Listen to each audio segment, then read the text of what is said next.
अस्सलाम वालेकुम स्टूडेंट, कैसे हैं आप लोग? होपफुली आप लोग ठीक होंगे स्टूडेंट। Let's get started. आज का हमारा नेक्स्ट टॉपिक।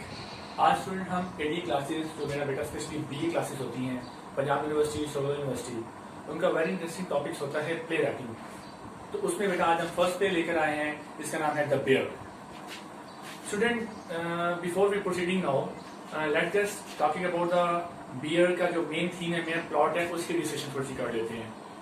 क्योंकि बेटा अगर आप बीए प्ले पढ़ने जा रहे हैं, बीए जो थर्ड ईयर में आया हुआ है हमारा बेटा, तो very interesting and most farcical play, और इसमें लाफिंग भी है और इसमें थोड़ा अग्रेसिवपन भी आएगा।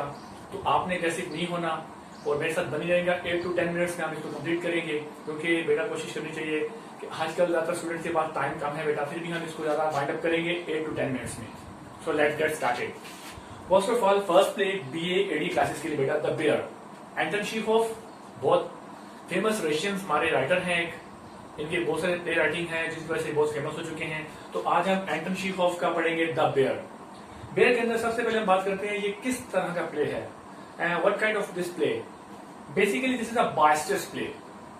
स्टूडेंट, हम सबसे पहले बात करते हैं बायस्टर्स प्ले क्या होता है। बायस्टर्स प्ले में action lead to in action.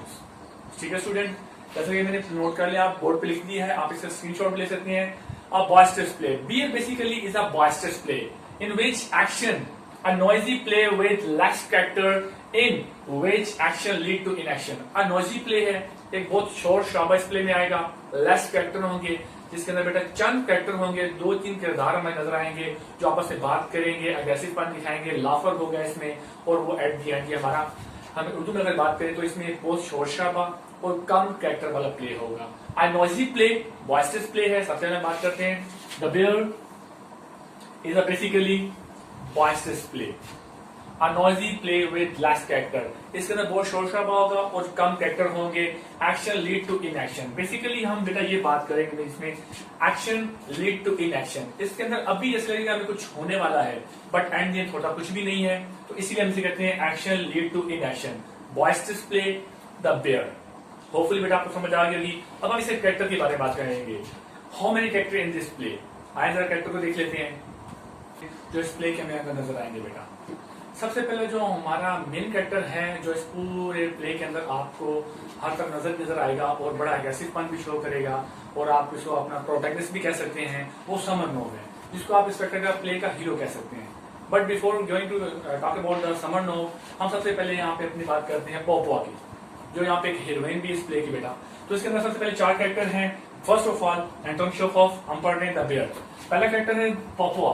पोपोआ a beautiful widow, 35 year old, 35 साल की एक यंग बेवा है, जो कि अपने आप को एक घर की 4 दीवारी में कैद करके बैठी हुई है और कह रही है, उसे हस्बैंड 7 महीने पहले अभी भी डेथ हुई है, 7 महीने हुए हैं, और वो कह रही है मैं अपने आप को 4 दीवारी में कैद रखूंगी और घर से बाहर नहीं जाऊंगी। और वो अपनी बड़ा लॉयल्टी शो कर रही होती है, बड़ी वफादारी अपने हस्बैंड में शो कर रही होती है, जो कि वफात पा चुके होते हैं। दूसरा हमारा मेन कैरेक्टर आ रहा है बेटा लुका। लुका पोपोआ का सर्वेंट होता है। मैं उर्दू में इसलिए बात कर रहा हूँ कि लॉट्स ऑफ स्टूडेंट जो मेरे हैं, जो हम बिलोंग करते हैं अपनी उर्दू लैंग्वेज से, जो तो इसको अच्छे तरीके से समझ सके। दूसरा मेन कैरेक्टर है लुका बेटा। लुका जो होता है वो पोपोआ का सर्वेंट होता है, जो कि इसे बहुत सर्वेंट ऑफ पोपोआ, जो कि इसे बेटा कहता है कि मैम आप घर से बाहर निकलें, किसी के चले जाने दुनिया खत्म नहीं होती है। अगर आपके हस्बैंड वफात पा चुके हैं तो आप अपने आप को घर से बाहर निकालें, मातमी लिबास जोड़ा हुआ है इसको उतारें, दुनिया बहुत अभी पड़ी है। लेकिन ये कहती है कि मैं अपने हस्बैंड का वफादार होंगी, घर में पिक्चर लगाकर उसके सामने मातम करती रहती है। लुका अच्छा कैरेक्टर अदा करता है कि मैडम आप बाहर निकलें और आपके हस्बैंड अगर फोत हो गया, दुनिया खत्म नहीं अभी हुई है। थर्ड कैरेक्टर आता है निकोलाई। निकोलाई जो है वो पोपोआ का हस्बैंड होते हैं। यहाँ पे देखिए बेटा, पोपोआ का हस्बैंड है जो 7 महीने पहले वफात पा चुके हैं। Nikolai Popova's husband died 7 months ago, जो 7 महीने पहले वफात पा चुके हैं। इसी के माध्यम में पोपोआ अपने आप को घर में 4 दीवारी में कैद की हुई है। बड़ा अच्छा तरीके से इसको ना एक्सप्लेन किया गया, अच्छा प्लॉट लेकर आया है एंटन चीखोव इस प्ले के अंदर, द बेयर के अंदर। और सबसे लास्ट में जो हमारा मेन कैरेक्टर आ रहा है, जिसे आप प्रोटैगनिस्ट भी कह सकते हो, हीरो भी कह सकते हो, समरनोव। समरनोव इज अ रिटायर्ड ल्यूटिनेंट। वो एक आर्मी के ऑफिसर हैं जो रिटायर हो चुके हैं, और अब वो लैंडलॉर्ड हैं, जो कि अपनी जमीनों को संभाल ले आ रहे हैं, जो इस घर में इंटर होंगे और उनकी बातचीत शुरू होगी पोपोआ के पास, जो कि अपने 1200 रूबेल, मैं यहाँ पे बेटा मेंशन कर रहा हूं 1200 रूबेल, ये एक कर्ज की कीमत होती है बेटा, जो कि मरने से पहले निकोलाई समरनोव से लेता है और जब उसको पता चलता है कि अब तो वो नहीं इस दुनिया में रहा, तो वो अपने पैसे लेने के लिए पोपोवा के पास आएगा। कौन आएगा? समरनोव। समरनोव कौन है? एक रिटायर्ड आर्मी ऑफिसर है जो जिम्मेदार है। अब वो अपने 1200 रूबल्स लेने के लिए पोपोवा के पास आए हैं, जो कि समरनोव ने लिए थे निकोलाई ने। यानी निकोलाई मरने से पहले समरनोव से कुछ कर्ज लेता है। वो कहता है मैं अदा कर दूंगा, लेकिन वो वफात पा जाते हैं। उनकी वफात के बाद वो उनकी बीवी से अपने 1200 रुपए लेने आते हैं, जहां से हमारा प्ले शुरू होता है और दोनों का बीच में क्या होता है? बॉयस्टरस प्ले का बीच में मेन स्टेप शुरू होता है कि कैसे ये बॉयस्टरस प्ले, एक लाफर प्ले, एक फार्सिकल प्ले होता है। आई बेटा आपको इसको डिटेल में डिस्कस करेंगे, होपफुली आपको समझ आ रही होगी। ओके बेटा, let's get into deeply study. थोड़ा सा इसको अब डीपली इसके बेटा मेन इंपोर्टेंट मेजर पॉइंट्स हम देखते हैं इस प्ले के अंदर और क्या चीजें हैं। सो बेटा सबसे पहले इसमें जो एक मेन चीज अब आ रही है Popova. Popova husband had died 7 months ago।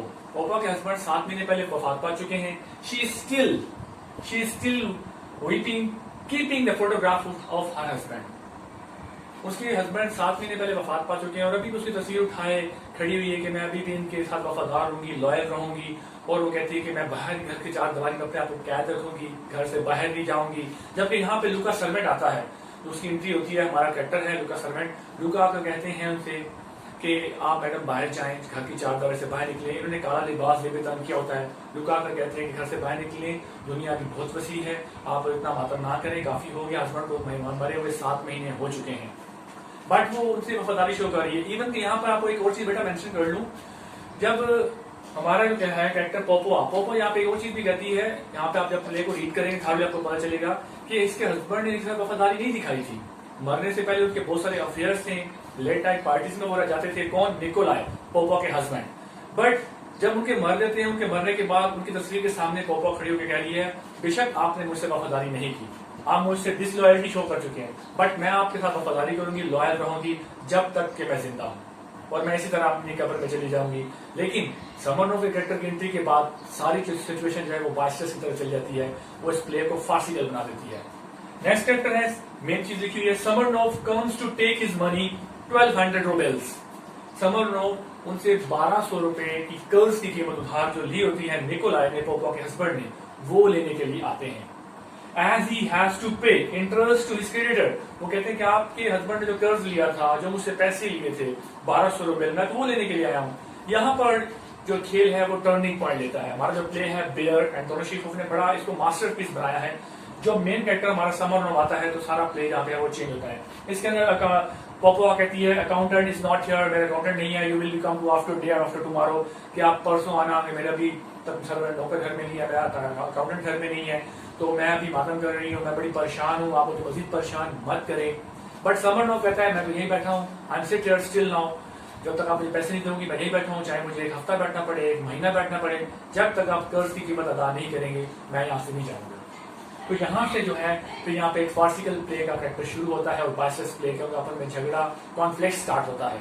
ठीक है, एक पैराडॉक्स सिचुएशन क्रिएट होती है जो कि आगे चलकर बाद में एट द एंड में एक लवेबल माहौल के अंदर चली जाएगी, लवेबल एनवायरनमेंट में चली जाती है, जिससे ये हमारा प्ले बड़ा इंटरेस्टिंग होगा। अब स्टूडेंट कहानी टर्निंग पॉइंट ले चुकी होती है, बहुत इंपॉर्टेंट आप बातें शुरू होने वाली हैं। अब कुछ बातें समरनोव कहेगा, कुछ बातें पोपोवा कहेगी, क्योंकि दोनों की ड्यूल फाइट शुरू हो चुकी है, दोनों आपस में बातचीत शुरू हुई है, बातचीत पे ज्यादा कॉन्फ्लिक्ट बनेगी, पैराडॉक्स सिचुएशन क्रिएट होनी है, उसके बाद ये फार्सिकल प्ले की तरफ हमें लेके जाएगा, क्योंकि basically this is a farcical play. ये एक फॉरेस्ट है, ये एक पैराडॉक्स सिचुएशन क्रिएट करेगा और बॉयस्टरस प्ले का कैरेक्टर अदा करने जा रहे हैं। अब मेन स्टोरी शुरू हो रही है, दोनों कैरेक्टर जब आपस में बातचीत करते हैं। पोपोवा कहती है मैंस डिसलॉयल, whereas समरनोव कहता है वुमेन्स आर डिसलॉयल। वो कहता है कि औरतें बेवफा होती हैं, पोपोवा कहती है कि मर्द बेवफा होते हैं। पोपोवा कहती है फाइट ड्यूल विद पिस्टल, और हम लड़ाई करते हैं आपस में, मैं पिस्टल लेके आती हूँ, उसके हस्बैंड की पिस्टल पड़ी होती है, bring a pistol, Popova pistol उठा के ले आती है। Whereas कि अभी भी समरनोव कुछ आगे से बातें कर रहा होता है, womens are disloyal, women insincere, औरतें बेवफा होती हैं, इनफेथफुल, ईमानदार नहीं होती हैं। और बाद में जब पिस्टल लेके आती है, दोनों की लड़ाई शुरू होती है आपस में। He bring the pistol of her husband, अपने हस्बैंड की पिस्टल उठा के ले आती है। She doesn't know how to fire. जब वो पिस्टल ले आती है पोपोवा, तो उसे ये नहीं पता होता कि फायर कैसे करना है। And then training how to fire, Smirnov उसे बताता है कि कैसे फायर करना है, उसे ट्रेनिंग देता है। एंड बिटवीन दैट इसी ट्रेनिंग के दौरान they fall in love with each other, उन दोनों को प्यार हो जाता है। They feel their feelings change, उनकी फीलिंग्स चेंज हो जाती है। अचानक से देखें अब यहाँ पे वॉइसेस प्ले आ रहा है, जो मैंने शुरू में स्टार्ट किया था कि how this play create a farcical play, एक वॉइसेस प्ले बनता है। वॉइसेस प्ले का मतलब मैंने बेटा क्या बोला था, action lead to inaction. अब देखिए पिस्टल आ गया लेकिन फायर करना नहीं आता, समरनोव ने ट्रेनिंग दे दी, दोनों लड़ रहे थे, लेकिन एंड क्या होता है, their feeling will be change, their feeling change at last he puts his arms around her. आखिर में समरनोव क्या होता है, उसको ट्रेनिंग देता है और वो उससे ट्रेनिंग ले रही होती है, तो दोनों में मोहब्बत हो जाती है। और ये जो एक लड़ाई झगड़ा स्टार्ट हुआ था, एक कॉन्फ्लिक्ट स्टार्ट हुआ था, एक पैराडॉक्स सिचुएशन स्टार्ट हुई थी, वो एट दी एंड एक प्यार मोहब्बत की तरफ चली जाती है। यहाँ पे सिचुएशन ये होती है और एंटोनियो चेखव ने बड़ा प्यारा इसके अंदर एक बियर का कैरेक्टर बयान किया, वो जो मैं लास्ट में भी आपको बताऊंगा।